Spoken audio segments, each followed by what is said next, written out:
fokusnya di film. Cuma memang ternyata dalam proses kita berproduksi gitu ya di dalam sebuah film itu tantangannya tuh beda banget sama seni pertunjukan. Dan seni pertunjukan ini menurut saya juga punya ruang dan dimensi yang berbeda dengan film, dan duanya itu sama-sama penting. Dan sekarang juga bukan yang pertama bahwa sebetulnya ada film dan ada playnya. Gitu. Seperti juga kalau kita nonton Moulin Rouge atau segala macam di luar negeri ya, Lion King itu ada play dan itu ada filmnya gitu. Jadi menurut saya kedua hal ini adalah sama-sama dimensi seni yang akan saling menguatkan satu sama lain kalau kita bicara konteks sebuah IP ataupun cerita gitu. Dan film itu punya keterbatasan juga untuk menceritakan. Kayak misalnya saya bikin film nih, saya pengen bikin film itu biayanya akan jauh lebih besar kedua. Jadi persiapannya akan jauh lebih lama gitu. Kedua, saya nggak akan bisa menceritakan 6 pahlawan ini dalam satu film.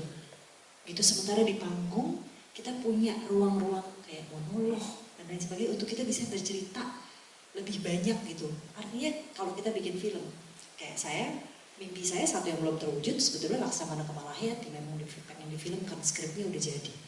Tapi kayak kita ngomong 2 jam, itu kita bicara satu pahlawan misalnya. Sementara di panggung dengan 1,5 jam.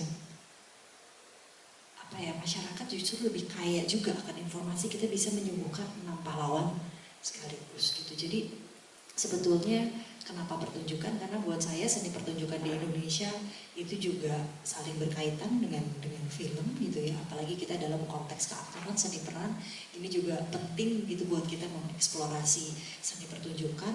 Dan saya merasa dua konteks pertunjukan dan film ini sama-sama industri ataupun perwujudan seni yang mesti kita dukung gitu untuk bisa. Film ini udah maju, seni pertunjukan mungkin masih belum seindustri film gitu, tapi saya berharap dunia seni panggung, dunia seni pertunjukan juga suatu waktu beriringan jalan bisa menjadi industri yang tumbuh bagus gitu ya, yang tumbuh kuat seperti juga film seperti itu. Karena banyak hal yang tidak bisa kita ceritakan di film bisa kita juga ceritakan